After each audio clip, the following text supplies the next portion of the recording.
3, 2, 1. What's going on, folks? Welcome to 34 Questions. Tonight, I have another family member on the show. Shout out to my auntie Jennifer. Welcome to the show. Hi. For the folks out there who are unfamiliar with the flow of the show, we do some warm-up questions, some intro questions just to set the tone. Have some couple of icebreakers in there for you too, so we could just kind of ease into it. And then we jump into the main portion of the interview where you choose a number between 1 and 34. Sound good to you? Sounds good. Yeah, for sure. Well, my very first question for you is, how have you been? You've been doing good. You've been doing great. How you been lately? It's been interesting. Work has been there's been a lot of changes, so just trying to roll with the punches, I guess, and try to do the best I can there's people leaving and a lot of employee changes. And I started at a time right before COVID, so I only had a month and a half of working in person. So it's just been very interesting. But other than that, it's been good. Are you guys starting back? Oh, can you hear me fine? Or yeah, I can hear you. All right. I'm getting a little feedback. Hopefully, if it becomes an issue, I'll just let you know. You might have to put in your headphones back in. Okay. But I'll let you know. Are you guys opening up again, or how's it looking for you guys up there in Portland?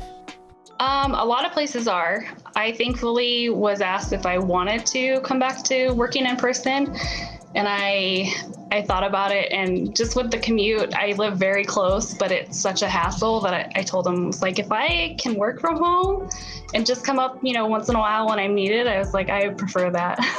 So thankfully, I think because one of the management, she likes working from home, so she said, "Oh yeah, that sounds good to me." I was thank goodness. I think maybe your manager might not want to been the only one either. Yeah. I'm sorry. I might have to ask you to put your headphones back in. Okay. Yeah. If hopefully the buzzing doesn't get too bad. Can you hear me? Yeah. Perfect. All right. For sure. Well, before we go any further, let's jump into these icebreakers real quick. Okay. This first one is a one-word spelling bee. How do you feel about your spelling bee? I'm a terrible speller. Well, but I'll try it. For sure. Your word is going to be handkerchief. Oh. I think it's HANKERCHIEF or something like that. You got 90% of it.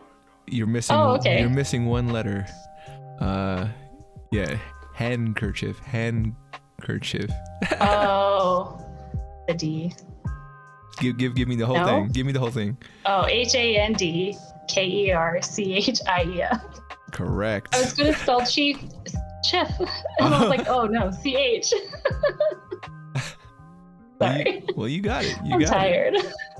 Well, I forgot to thank you for coming on. I'm definitely appreciative for you to make time to come on and share your story. I hope. I always support you. I know. And yeah, I mean, I'm gracious about other things as well that you already know. So more than just coming onto this show. And how family has to do it. Take care of each other. You already know. And the next icebreaker is a riddle. How are you with riddles? Oh goodness. Even when I'm fully awake, not very good, but I'll try it again.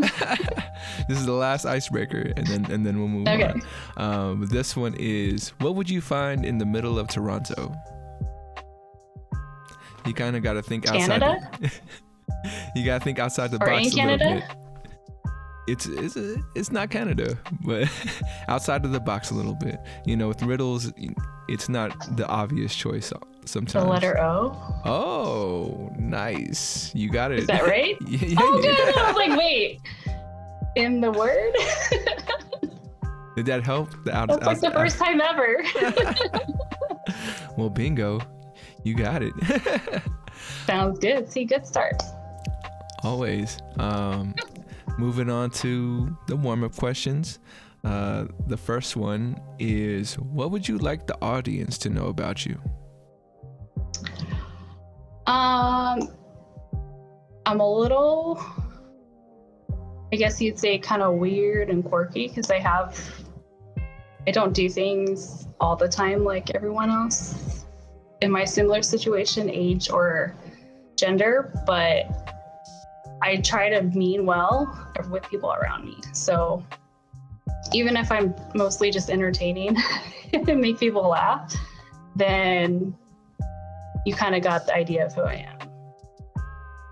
So hopefully. I mean, if what's it called? The people who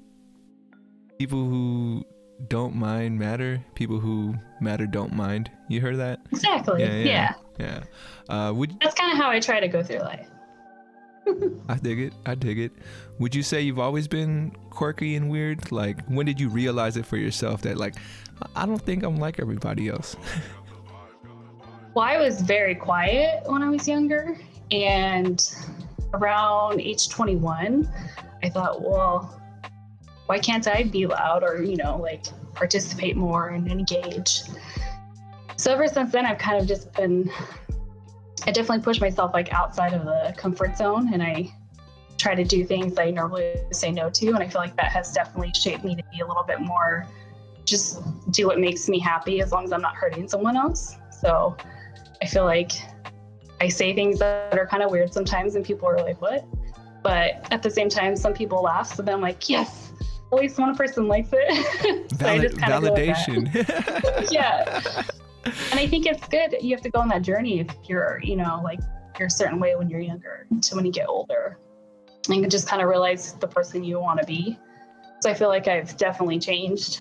I'm still quiet sometimes, but I think that's part of the reason why I'm just kind of like, I just want to have fun and like make people laugh and be a positive part of someone's day. So I feel like that's helped. For sure. Kind of with that, like people sometimes look at me, but then, there's always someone that appreciates it. Do you still feel weird, or because in my mind is that, like, when you're young, you do feel weird. You feel like you're kind of out of place. And then as you get older, you kind of find more people who are kind of weird like you are. And it doesn't feel as like, I'm not the only one anymore. Like, there are people out there like me. How about for you? Do you feel like you found those folks that you just kind of relate with? Or is it still like, I'm the odd one out in my group of friends? You feel me? Oh, yeah. I think it depends on the group of people. There's always, like, in everyone's life, you have different types of people you interact with, whether it be with work or school or family. So I feel like I don't really fit in exactly everywhere, but I feel welcome and comforted. So I don't necessarily think I need to be, like, oh, exactly like somebody else and to feel like I matter, or I don't know how you like fit in. I feel like people get the things that I'm trying to portray, and I think that it works for me. So it doesn't necessarily need to be, like, oh, everyone understands me and I'm exactly like these people. I think it's great when it's not, but like there's certain things about people you really like. Gotcha. That makes sense. It does. My second question for you in the warm-up is, if someone were to pay you a tribute, how would you like to be honored? So if I was going to tell myself today I'm going to do something in the honor of Jennifer, what could I do? I think the biggest thing I would want people to do is, like, at least once help someone that you'll never meet or you don't know.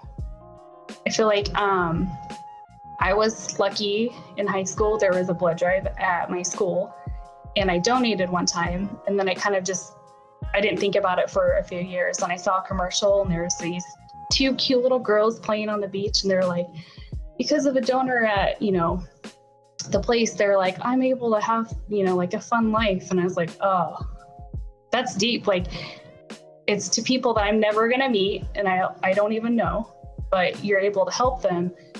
And I think that it's a little different than helping people that you might know or might be in your life. I gotcha. Yeah, it's like you almost get connected to a stranger, in some sort of Yeah. way. Yeah. And Exactly. I So mean, I think it's. Oh, go ahead. no. It's all you. Oh, I was just gonna say, I just think it's good. There's been a few times where I've noticed people do things that are kind of outside of that, and I don't think it was me per se, but I'm like, I think that's awesome that they kind of see that and they're able to take that with them and maybe spread that to someone else. That answer is going to work all the way into the one of the final questions, and you'll see why. I'll remind you. But my last question for you is, on a scale from 1 to 10, how well do you know yourself? I think there's still a lot I need to learn about what I'm capable of, or like what I can really do, but I think I'm probably like a 7. I've learned a lot, from like 20s to 30s, and just even in the last few years there's just been a lot of things happening, and I kind of realize that I don't give myself enough credit sometimes, and if something seems tough, that I can probably figure it out, or that I'm able to ask somebody for help if I really need it. For sure. So yeah, I would say probably about a 7. What would you say is your favorite thing about your personality? Oh, that's hard. I think I try to make people laugh, even when I don't realize I'm doing it. And I think I try because I feel like I pick up a lot on people's their emotions without realizing it. And I feel like I want to, I know what it's like to feel sad, so I want them to be happy. I feel like that's a good trait, to kind of like be light and positive and just make sure they know you're there for them. Do you feel like you could ever be too positive? I think that, yeah. And there's times that if you're having a bad day or a bad moment, I have those moments too. So I think that it's not always easy to just push through it. But if you have someone there trying to help you, for me, it's always help, like having someone just kind of, I understand and I'm validating that you have these emotions and feelings, but, like try to find a way to come out of it or figure out what's wrong and fix it. So I think it's definitely a balance, because everything's not always perfect, which is hard to accept because you just want it to, you want it to be puppies and rainbows and ice cream all day. Yeah, I wish. But then, if we didn't have that other side, we wouldn't appreciate puppies and rainbows and everything as much. That's what I think. Yeah. If it's always sunny, how do you really appreciate it? That's why I like the rainy days and the sunny days. Then I understand that I really need to appreciate this and be happy about it.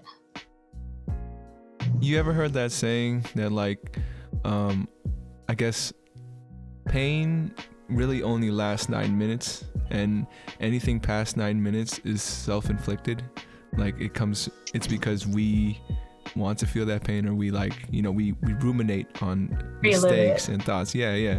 And I don't know if that's true. I think I forgot where I saw it from, but it did make me think, like, damn, sometimes we do hold on to pain. I know there's things that I hold on to and I'm working to let go of, but yeah, it's just a trip to think that, like, if we really could let go, like, if that was, I feel like it's a challenge for all human beings, because we have our consciousness and our ego and our memories, but what life would be like if we could just let go after 9 minutes and just move actually past it.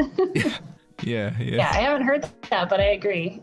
I feel like that's definitely a lot of what I've had to deal with. It's just like, oh, relive that again. I wish I didn't do that, but if you just move past it and try to do better, it'll be a lot less painful.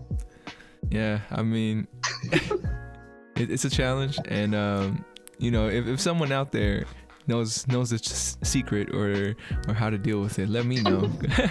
Oh, me too, please. All right, well, we made it to the main portion of the interview where you begin choosing numbers between 1 and 34. There are 3 levels, so there's an easy, medium, hard, depending on how you're feeling. If there's any question that you feel like you want to pass on, feel free. And yeah, Where would you like to start? Easy, medium, or hard? It was section C is the easy, or the medium, or hard? C is easy. Okay. Yeah. Well, start there. Yeah, we'll go 12 for 12th man. I got you. Sorry, I have to bring it up. Well, this one is, what quote comes to mind when you think of your favorite one? There's so many. I know, right? One that I've heard that was on a TV show, and I don't even know where it originally came from, was, I'm going to butcher it, but it was something along the lines of, we're worried about the mountain in front of us, but forget the mountain we just climbed. So kind of like you're so focused on what's next that you forget what you've accomplished. And I think that is very true about so many things. You know, you get caught up in your goals and aspirations, and then you're like, oh, wait, that's pretty cool what I just did. You know, you have to kind of stop and reflect and give yourself credit when it's due. What's the last mountain you've climbed? I don't know. I think I'm still climbing it. I think I started it a couple years ago, and I've just been kind of pushing through and just trying to see where everything goes, you know? For sure. So are you still just focused on this mountain and, not thinking about the next one just yet? Yeah, basically.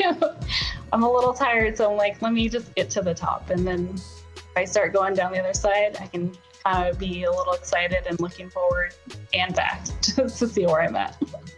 Status check. I had watched, what do you think about personality tests? Like, have you taken any? Have you feel like, it did describe you well, or? Yeah, I've actually had to take for a couple different jobs over the years, and I think depending on which one, there were some that were pretty accurate and some that weren't. But it's also really easy while you're taking it, if you're like actually not just answering and you're focusing on it, you can kind of know which answer they want. So I feel like maybe that was part of why it didn't really work, because I was saying what they want to hear. So what's, who I really am. But I think they're interesting. And sometimes it's us too, right? Like, I know when I've taken them, like, I pick the answer that I feel like I want to be, so I can get the result that I want. I just bring it up because the quote that I've seen recently that kind of stuck in my mind, and I like to hear everyone's opinion about it. It was about personality tests, and it was, Carl Jung. You heard of that guy before? Doesn't sound familiar. He's a philosopher, or okay. I don't want to say I feel like I got that wrong, and everyone's gonna tell me I'm wrong. But he's either a theorist, a philosopher, like psychology person. Anyways, his quote on it was, "The world will ask you who you are, and if you don't know, it will tell you who you are." And I was like, damn, in my mind. That is pretty deep. And I think it was used to talk about personality tests and how, like, it can be good and bad, but the whole documentary started off with that quote, and it just I think it really. You're like, oh, this is gonna be good. I think it's right though. If you don't know who you are, you're very susceptible to just people telling you this is the kind of person, and then it's kind of sad because you have to work even harder to get to actually like, no, that's not who I am. It is a trip because I think the same could be said for, like, I guess astrology, if that's what the term, for zodiac signs. Oh, with the signs.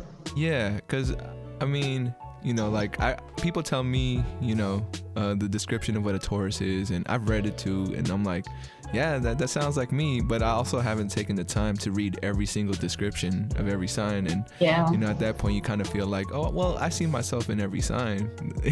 But so I'm not saying like it's wrong, but I just think, like, there's more to it than what they're selling us, and because I think that's what it is. They're selling us this idea, and I think it can be hurtful if someone bases their whole identity off what somebody else told them, or like, and yeah, that's just the thought I had. I wanted to get across. Or are you just trying to live up to what they're saying you should, instead of listening to what's inside your heart and your mind?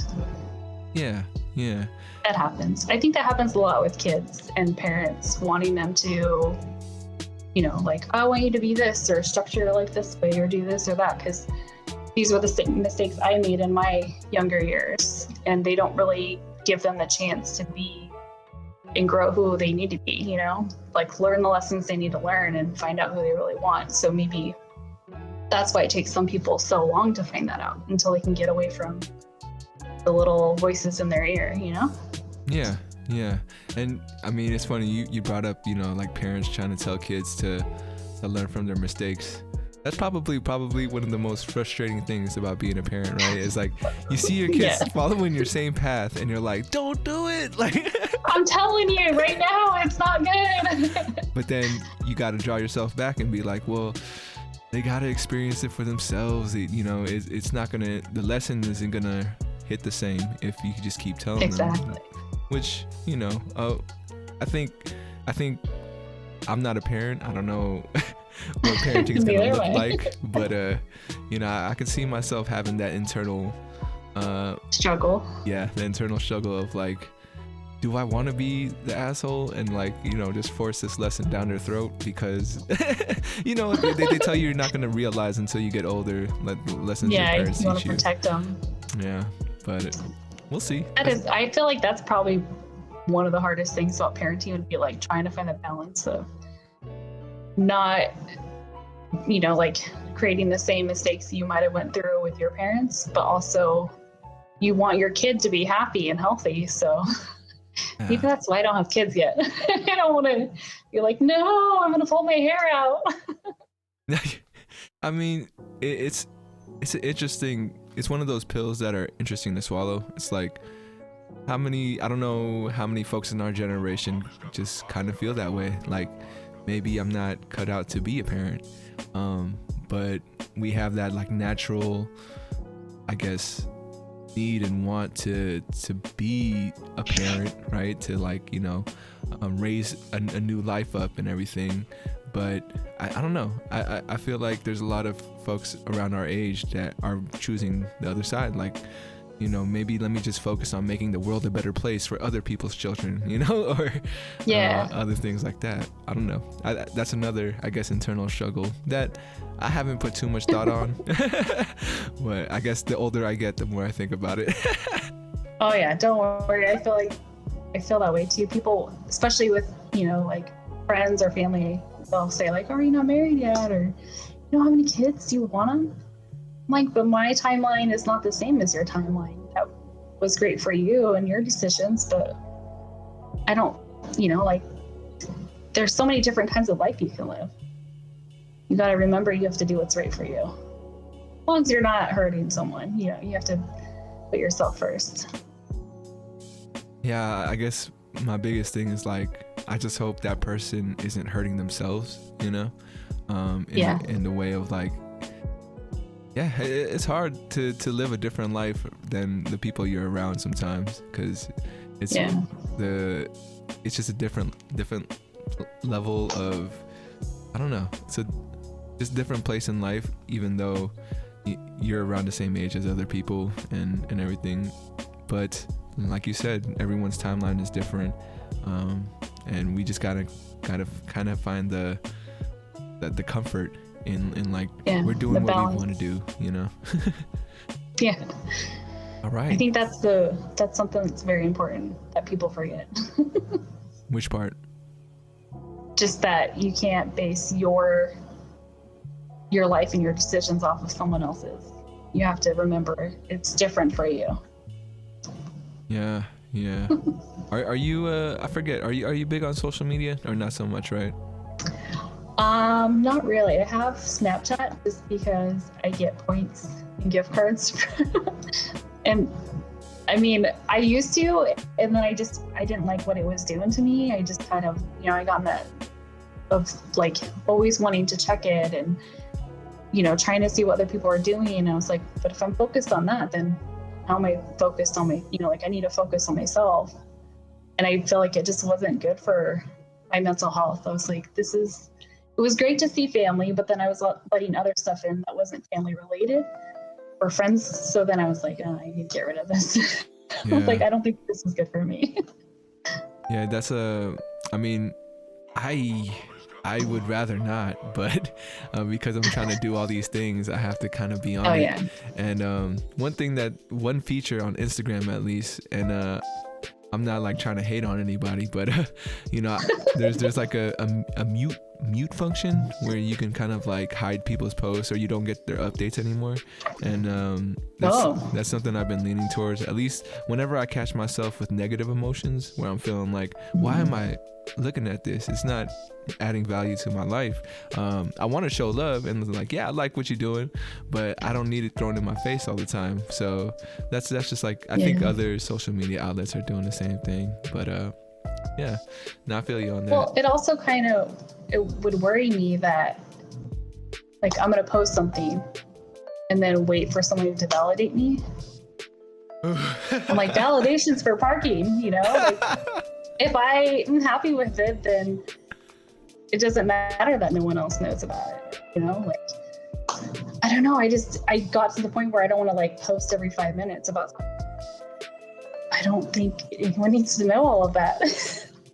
I think there's like funny anecdotes or, you know, like fun pictures, but at the same time, I was like, I'm not throwing a press conference every time that I like, oh, I wanted to go get a coffee or something, you know, like it just gets to me, it was a little too much. I didn't want to have to kind of feel like I'm waiting for someone to tell me I'm, you know, like I'm cool. So yeah, it's like I posted this because I am cool. I don't need you to tell me that. Like I lived through it. I know. It's funny now that you mention it. It made me think about like, you know how they changed they didn't change the term, but they don't use the word validation. You know what they use for like the business purposes is what is it? Engagement. Like how much engagement are you getting? How many people are commenting and talking to you? And I'm like, man, you feel me? So yeah, people are always trying to change something, but it's still the same concept. You're just changing the package. It's still the same inside. New and improved. Yeah. You know? Yeah, for real. Let's move on to the next number. I was like, okay. Do I want to keep talking to this? Like with you and I, it's really easy just to keep talking about everything, you know? I feel like that's most of our conversations, just tangents. Yeah, it is. And, you know, I think, I mean, I really dig it because, you know, it's not like we talk all the time, but what I really appreciate is that when we do talk, it just feels like, you know, the energy's there, you know, like our perspectives is there and we're so open to share it. Like, it's just a really good conversation. And, you know, I'm all about that. I'm sure you can tell. So. Oh, yeah. All right. Well, okay, so we'll go to the next section. And I like number 5 is my favorite number. So. Oh, it is. I don't know why either. Oh, you don't know one why? day picked it. Yeah. For sure. Something must have happened. I don't remember. You should look into that. I mean, you know, I looked into with number 34 being a part of my life and me doing 34 questions. I had to look up what it meant because, you know, there's numerology and it's kind of like a personality test, right? They're putting a value on this thing. But yeah, I mean, after reading it, I was like, damn, this is like everything to me. Now I'm gonna have to do that. Yeah. Check out 34 when you get a chance to. I think you'll dig it. But the 5th question that you chose is, what's the best memory you've had with either friends or family? Oh, well, there's a lot, but some of my favorite ones are visiting you guys in California, because I feel like no matter what we were doing, I laugh so hard when I'm around all of my cousins and my aunties and uncles that it's like such a sincere, I can't stop it, laugh. You know, it's like that one that you wait for it, because a lot of times you think something's funny, but you're like, but man, when we hang out, I'm like crying, my abs hurt after, like I just did 1,000 crunches. It's just so much fun. Like we don't even have to be doing anything either, just sitting around and talking, and I always just crack up. I can't even explain it to people. I'm like, you just have to be around them. I was like, they're just very entertaining. Did you have a favorite visit? Like if it was a certain when you were a certain age, or a certain time? I think the last visit was nice, just because it wasn't necessarily like everyone, because we have such a big family, but I felt really close to everyone I saw the last time. Like I talked to all of you guys the most. So it was just kind of nice being around, people that I love that I don't get to see that often. And I got to hang out with my dad, and, I think that was, I don't know, I felt very supported too. So I feel like that was a good one. And I literally could not stop laughing, no matter what we were doing. Everybody, like even our new family members that we've gained over the years, I feel like it's just people, when we hang out, we know we just want to have like a good time and be happy. And I feel like it's so easy, and like there's no other times you don't have to watch what you say or watch what you do, but you could just be yourself. Like I'm always authentic, and I don't have to worry about if I am sorry about something, I could say I'm sorry. Like it's very easy and comforting to be around that group of people. And I don't laugh like that all the time. So I'm always like, I gotta go back. I miss it. I need that kind of lighthearted and like real happiness. For sure. I think that's something I can definitely appreciate about our family, is that, a big reason why I kind of created this platform was because I was so tired of small talk, and so tired of like only seeing the surface of folks, or like getting to know that part of themselves. And with our family, like I think it's hopefully that's what it's like for someone in their family, that they feel like those folks aren't putting up a wall, or they aren't trying to just stay on the surface, because we're family, like we kind of have to yeah, like there's really like, regardless if you like me or you don't like me, we're still family, like so I can be myself no matter what. But yeah, no, I can dig that. And how about for your friends? Like, is there any particular like memory that you kind of think about when you think of friends? I have moments with them, but I feel like I was, like being younger, when I was always really quiet, I still am very reserved. So I'm very, like, even without even realizing I'm doing it, I'm very picky and choosy about like what I share with people and how much they know. So I think a lot of the times when I've experienced something I really enjoy is with family, just because I feel like they know me a lot better than other people. But I was just thinking while you were talking, there was another experience that I've had that was like really special to me. My brother, how he served a tour. We actually went to New York together because we were trying to go to the Super Bowl, and we were able to, I think it was like the day after. Well, we got to watch the Super Bowl and watch the Seahawks win. So that was like beyond. And there was like all these things that happened during the trip, but we had a day before we like left. So we got to go see the world, where the World Trade Center used to be, like the footprints they have like a memorial, or what you call it. But it was like very surreal being there with him, because he, like went over to fight after all of that happened. And we like saw a couple cops that were there, and we took a picture, and it was just like very special moment to be there with him. So like the whole trip was just like one thing after another, and I never could have even imagined something crazy like that happening. But it was just fun, like having such, like a great memory of, oh, the Seahawks won the Super Bowl, like the first one ever, and we were there. And then being able to experience something that he actually was, like kind of a part of the aftermath of it. So I think it meant something to him just because it was like why he went over there. So it was like very special too. I don't know if you've ever been there, but you should definitely go. They have like the footprint of where the buildings used to be, it's a fountain now. So it's like pretty intense, but in a good way, just like remembering. Yeah, no, I've never been to New York, and I would definitely do all the touristy stuff, and if I ever make it, like I know I'm always in awe, like when I see any kind of what would I call it, any kind of monument or honor, and then I see a list of names of all these folks who either lost their lives or were a part of it. Like I'm always just like, I'm thinking to myself, like, I wish I knew these people. I don't know why. Like I wish that there was more we could do than just to put their name like on this thing too, so yeah, it's weird because I would also hope that no one's name was like missed. You feel me? Like, yeah. That's also another thing. I never thought about that. I don't know. I mean, I think they do a pretty good job, but it's always, we remember what's written, or we remember what like history tells us to remember, kind of thing.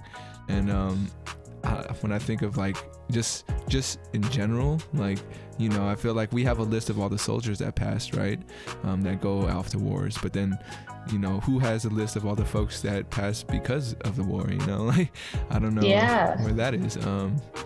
Yeah, I don't know. I think that's like the weird thing about me, and why, like, I felt so compelled to do this is because every single person kind of matters to me. So but yeah. Well, you understand the importance of a situation or a place, like you know that it's bigger than you, and you just let that happen. You're not like, oh no, I'm important, or this, that. You like something that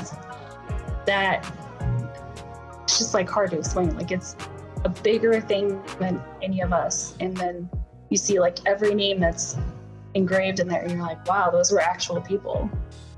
So you give it the respect that it deserves. You know what I mean? That experience, and when you have those moments, and I think that's important to just respect what's going on. I definitely try to, and sometimes I don't think I'm doing enough, but I guess that's everyone's problem. We don't feel like we're doing enough. But let's move on to the next one. I feel like I'm talking too much for some reason. Oh no. But go ahead and throw me another number. Okay, we'll double down. Go 10. Same level? Oh yeah, sorry. All right. What is something people generally dislike about you? There's probably a lot of things. Sometimes I feel like maybe I'm a little too aggressive with certain things that I'm passionate about, or I'm very stubborn because I'm Filipino and German. But I don't know, lately I feel like people haven't given me any bad feedback. That's but when I was younger. Oh, okay. When you were younger. Well, I mean, I don't know. Maybe I'm just not paying attention because I'm like, I don't care. But when I was younger, before I kind of came out of my shell, as the term you'd call it, people would always tell me, after I've known them for a little bit, they're like, man, I thought you were such a snob when I first met you. I'm like, oh, thanks. They're like, you're not. You're so nice. I'm like, I'm just quiet. Like, you just take it as, like I'm just nervous around people. I'm kind of socially awkward, They're like, no, but you're not. You're so nice. I'm like, oh, okay. Why do I keep hearing that from people? Like, I think that may be part of the reason why I wanted to be a little more outgoing, just because I was a little bit tired. I was like, I'm not mean. I promise. Like, 90% of the time, I'm not angry.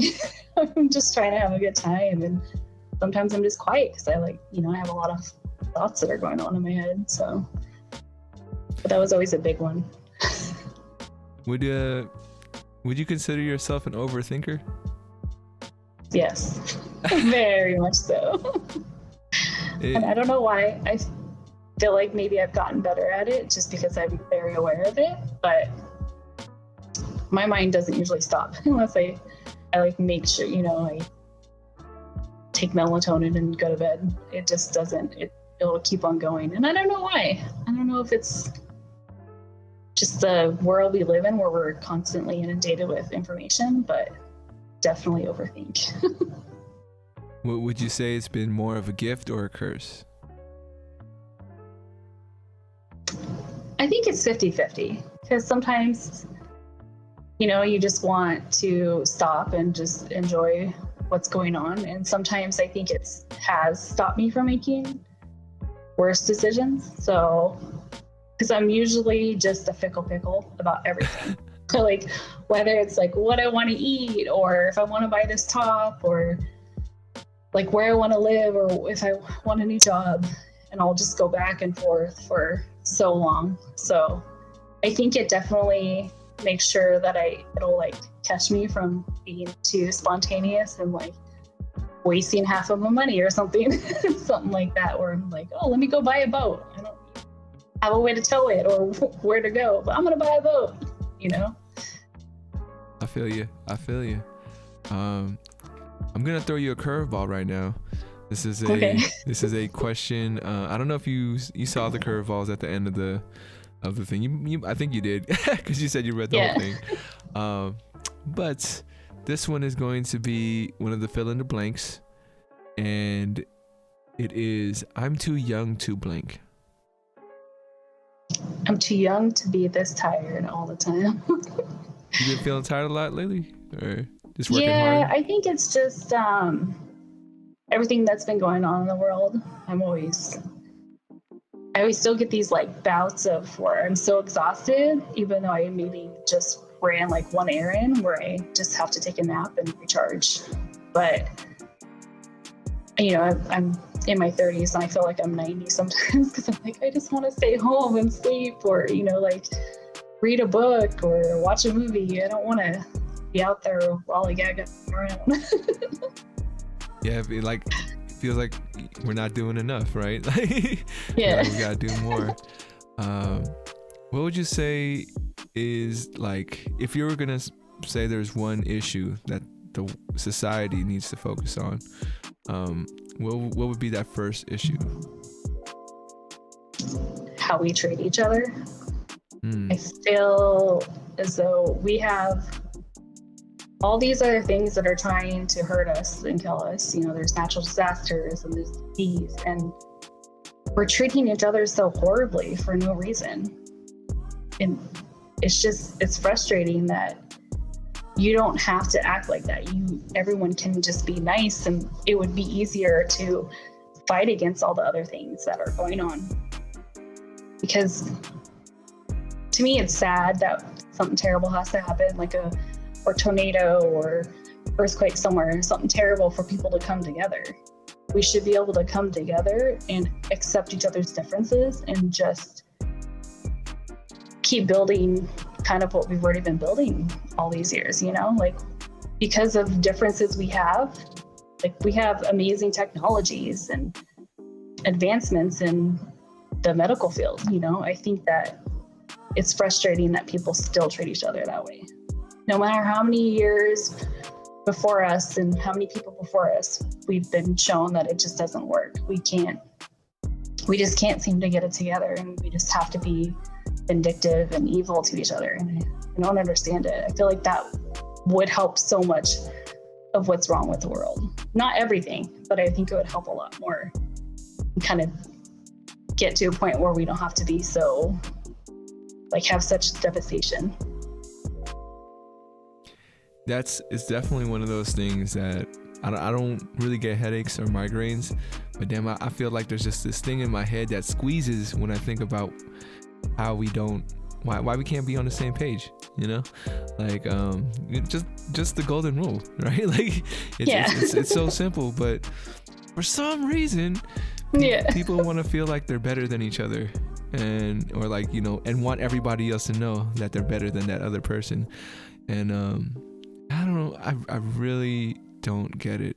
But maybe that's why I am where I'm at, and I'm not the 1%ers out there. You feel me? Because I feel like the 1%ers, like, because to be successful, to be like this crazy business person, I think there's like this game, like psychological game that these folks are playing with everybody, like who they are that they present, and then who they really are and what they're really thinking, right? Like, do you really need all that money? Like, do you really need, like, you know, all that stuff when, you know, they say there's all these billionaires, when if they just gave a percentage of what they had, then all these problems would be fixed.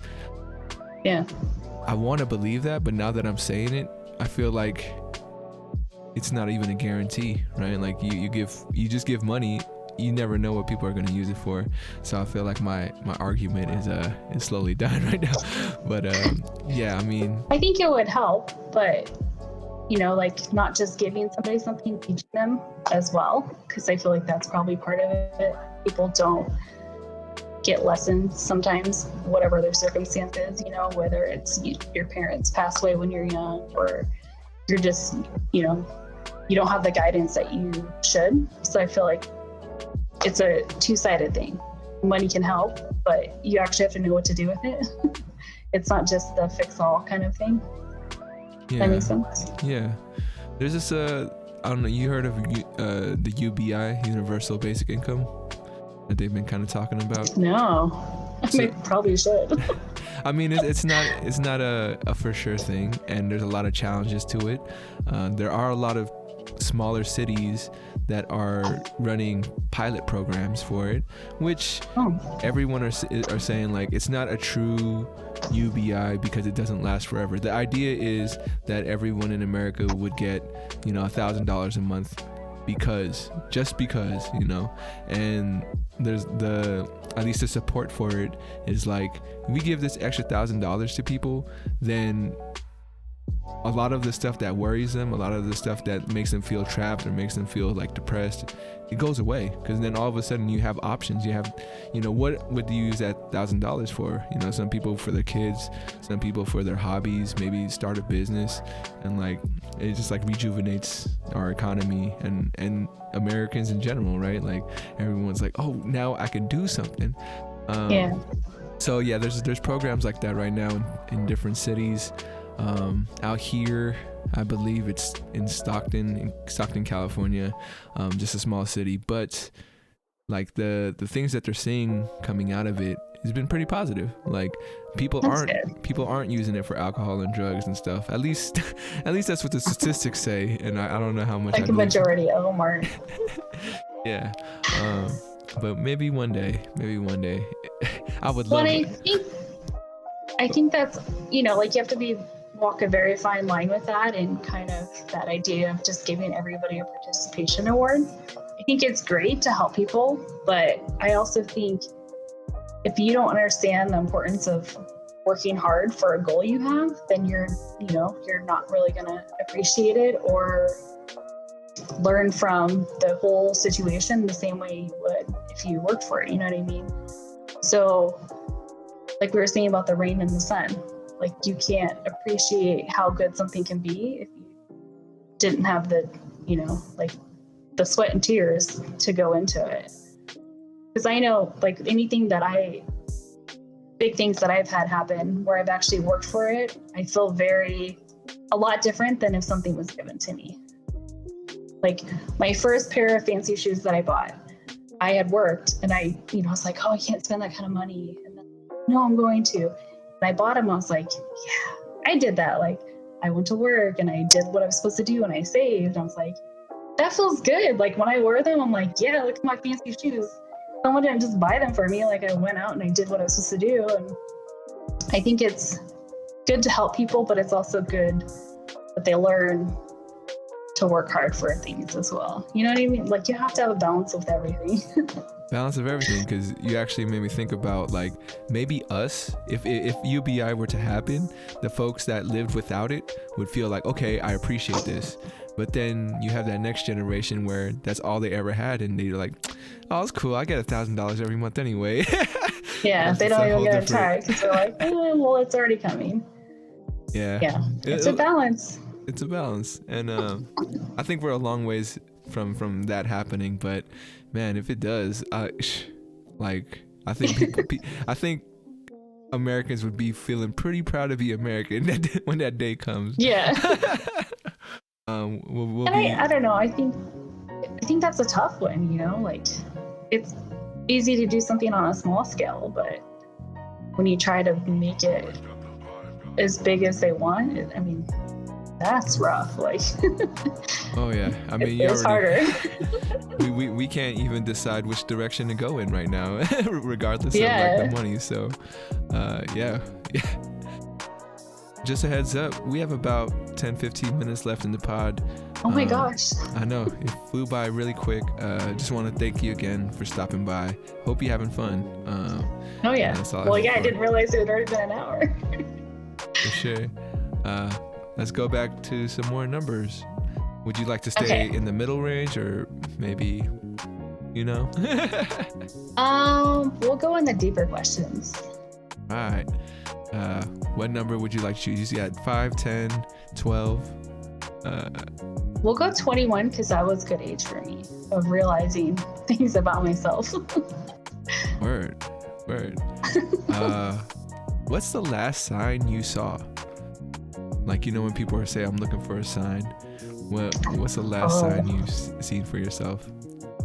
I feel like the last one, and the one that keeps coming to me the most, is I should be a foster parent. I feel like there's things like shows I've watched or books that I've read that I probably wouldn't have, but I did, and it has that message of like, you can do it, pretty much. Like, it's okay if you're not married or you've never had kids. I feel like that's the loudest one, but I'm so nervous about it that I don't know if I'm ready for it. What, if you don't mind me asking, what makes you nervous about it? For me, I think the kids that are in foster care, to be a kid again and not have to worry about food or a place, like a roof over their head or clothes. They deserve to just be a kid and go to school and talk with their friends. And I'm nervous that, like, I want to be more financially stable so I don't have to worry about like telling them no, they can't have something. I'm not going to spoil them, but I want them to just not have to worry about that, not have any sense of my anxiety about something. And I want to be, I don't know, like I feel like I think I need to do it, but I'm so nervous because it's another human being, like you're protecting a life. Like it feels so important to me that I just don't know if I'm ready. But people say that all the time, like you don't know if you're ready until you do it. But I just think that they deserve so much because those kids have been through so much that I wouldn't want to be another contributing factor to them having a terrible life. I don't know if that makes sense. No, it does. Because, it feels like, well, we're always unsure. So the kind of quality and care that we're trying to like give them is so it's a mystery, right? Like you think you're trying your best, but you don't know how it's being taken by the other person. Did I tell you about like the idea that I had if I was like, well off and I didn't have to worry about money, but like adopting kids that are like 16, 17, like so they won't stay with me for too long, but I want to help set them up for like their adulthood. And like I feel like 16, 17 I could kind of get that point across where I could tell them straight up that like I know that I'm not somebody that's like been a part of your life forever or anything like that, but I want these next couple of years just to help get you kind of like thinking about what your whole life is going to be about, because you've had it rough up to this point. But I want to show you that it doesn't have to be that way all the time, because that could be a trap kids get into. Is like, my life sucks and it's always gonna suck, But I can't speak for foster youth. I don't think I know too many of them to say anything. But yeah, that's like if I could, then that would be definitely something I would like try to pursue. And I don't know if that's the right way or the wrong way, but I want to give it a shot. Like, you know, find a kid that I feel like I can vibe with and be like, yo, man, or not man. I know you mean. Yeah. I feel bad because I use guys and man, like, you know, pretty. I do too. Yeah, like I don't mean to I be don't sexist. mean it. Yeah. Yeah. Like, hey guys, and I'm like, oh no, somebody might not want to be called that. Yeah. Every time I do it, I notice it. I think, oh, I'm really not trying to disrespect you. It's like half the time I don't know what's flying out of my mouth. Sometimes, you know, if I'm just in the moment. But yeah, I agree with you what you're saying about that. Finding someone who you still have the ability to support them and just give them that comfort and security. Even that push, and you know, and just be like, if you, to make them feel like there is somebody out there that cares about them, right? And like, regardless of how you feel about me, it doesn't mean I'm that unconditional love, you know, that maybe foster youth haven't gotten or been exposed to. I'm currently working with kids who've had it pretty rough, and it was my first day today, so wow, congratulations. Thank you. And I don't know, and like I was just a shadow, you know, so I was like in the back of the room and just watching how the other staff kind of handled the job. And you know, I'm just thinking in my head like, man, I wonder what this is going to be like when school starts, because the school's almost ending, so a lot of kids aren't showing up, which is understandable. But yeah, once fall comes around, I'm gonna be like, you know, trying to build these relationships and trying to give that energy to them, and we'll see how it goes. Yeah, and I always think it's not going to be, you know, like on a movie or a show. I know it's going to be hard, so I don't want to go into thinking that, oh, it's going to, you know, like it's going to be tough at first, and then some crazy situation is going to happen, and then we're just going to be happiness, and you know, like I know it's going to be rough. There's a lot of deep-seated issues you have to work through, and I just feel like if you're going to do it, I want to be that support, like you were saying, like be able to give them that feeling of like, okay, I belong somewhere and I have a family. That's another reason too, is our family is so big, well, on both my mom and dad's side, that like once you're in for life. So like who wouldn't want to come from maybe just like a broken family to have like, oh, there's all these people, oh, okay. You know, I think it would be a great thing to share. For sure. I mean, who knows? I'm not gonna rule it out, and you know, maybe one day I'll meet my new relative. Maybe both of us one day will be like, oh look, we'll have so many relatives. And then all of a sudden it'll be like, oh, it happened. Like we'll have that moment where we just see each other like, oh, we both did it. You know, it's crazy. I found out in California, they try to get rid of all the foster homes, because they don't think it's. I think too many people were taking advantage of the system, and we're getting the checks from foster kids and not really like using it for the kids. Yeah. And that's why I think California was all like, oh, we're not doing that no more. It's all short term. It's like short term placement rehab. Yeah. And like. There's more of a push to find permanent homes and be like, no, we're gonna find someone to adopt you. We're not just gonna put you in a home that like you don't know how long you're gonna stay there for. You feel me? Which balance. I see the good and bad in it. Well, that's the thing too, is like if I do that, it's gonna be for the rest of their life in my life. You know, I don't want to just be a temporary. Like, oh no, I'm gonna be like Lou. Now you're stuck with me. I just think that it's important to give someone stability when they have. And yeah, you're gonna be the mom calling like every day, like, hey, what's going on? How you doing? Yeah. Are you eating enough food, enough vegetables? I'm 21. Yeah, I don't care. I'm still gonna call you every day. Do you need more underwear and socks? All right, well, we made it to the concluding portion of 34 questions. But before we go there, I have this new thing, and eventually it's not going to be new anymore, but it's called the 34th mantra. And it's, I try to have my guests come on and create a mantra for themselves. The phrase is I am, I can, I will. So I am blank, I can blank, and I will blank. How would you fill that in for yourself? Sorry, one more time. I am, I can, I will. And I will. I am strong. I can figure it out. And I will be a foster parent one day. Ooh, you said it. You said it. So now it's for reals. Yeah. But yeah.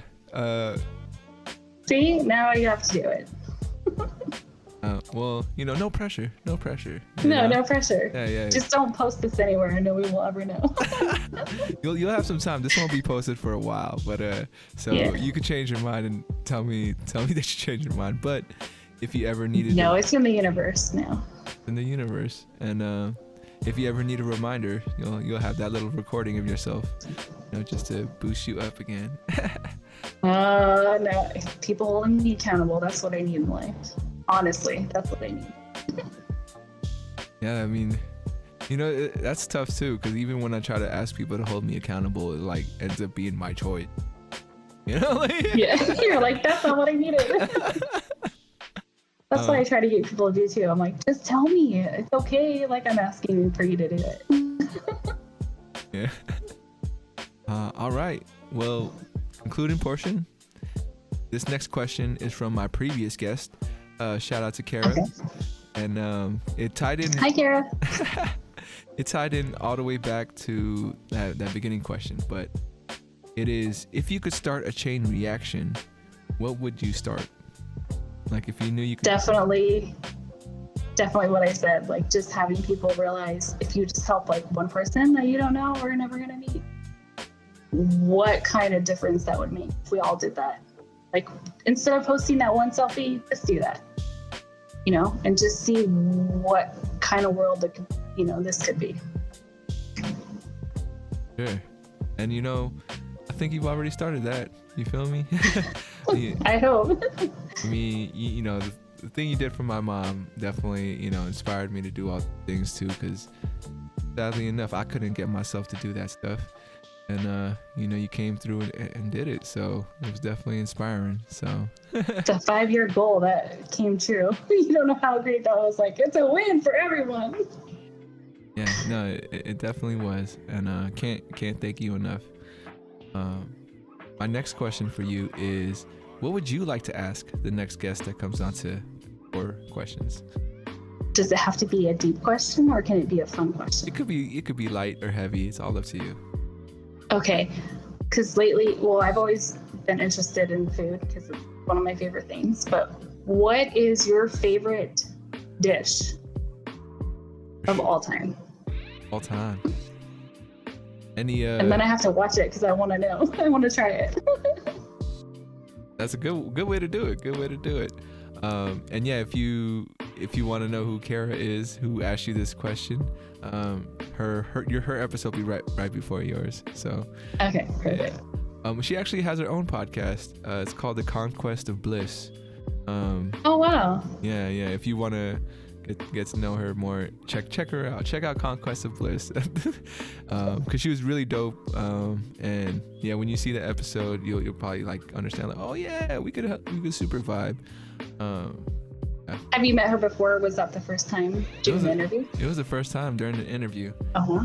Yeah, I mean, it's been pretty awesome. Like, I enjoy every interview I do. Because they bring something different, and like, it's either me connecting with someone I haven't connected in a while, or someone completely new, which I like getting to know strangers, but I'm not like super the type to like just chop it up with people at the bar or anything, because I don't know how deep I can get into conversation, because I don't like the surface stuff. But everybody that I'd never met and came onto the show, kind of vibed with me in that sense of like, oh dude, like let's go deep, like it doesn't matter. And then I'm like, oh for sure, man, like I wish I could meet people like you out there. And what's been great is I think people come into the show already like assuming and wanting to do that. Yeah. When you're out there in the world, not everybody's gonna be like too receptive. If like, you know, I just ask them, oh, what do you how well do you know yourself, you know, like they kind of are like, oh no, what do you want? Do you want me to sign something, or do you need money? What are you selling? And I'm like, yeah, you know. But for sure, what is your favorite dish of all time? We'll see who ends up with that question. Okay, text it to me before the episode airs so I can try it. No doubt. We can do like a follow-up and we're both eating it. Yeah. Oh, gosh. That could be something like, you know, if this takes off and all the greatest things happen with it, then I am gonna find a way to bring everybody back that I've ever interviewed. Like, oh my gosh, you know, some kind of like bigger celebration or something. That's one of my goals for this is to like get that world record of most people interviewed. And you know, for that to happen, I gotta get everybody's name, and like everyone's gonna be part of that list, like that I submit to the Guinness World Records and everything. So how fun would that be though, like on that day of having a picture with every single person, and by that time no mask, we're all just healthy. Yeah. We're holding hands, you know. Yeah, this or something. I can see that happening. So you put it in the universe. Now you gotta just keep doing what you're doing. Execution. All right, and I believe in you. Thank you. I believe in you too. So. Oh, thank you. And my last question for you: 500 years down the road, our descendants are watching this video. What would you tell them? Oh, I think be sincere in your actions. If you're gonna do something, don't do it just to do it. You know, like if you're gonna say I love you, really mean that I love you. And if you're gonna help people, really help them because you want to help them, not just because you want someone to know you did it, you know, or so you feel good about yourself. Like do everything, every action sincerely. Sure. Any last things you want to say before we head out of here? I'm very proud of you, and I want you to be successful and happy in life, wherever it takes you. And I'll be here to be one of your fans waiting for an autograph. Nah, we family. You don't gotta be one of my fans. Yeah. Oh, I'm always gonna be a fan. I'm a fan of all of you guys. Thank you, cuz. I want to thank you again for coming on, stopping by, bringing your unique energy to the show. I want to thank all the folks out there for also tuning in, checking it out. And remember to reach out, reach forward. As always, much love. Catch you guys next time on 34 Questions. Bye. That was basically the end of it. I will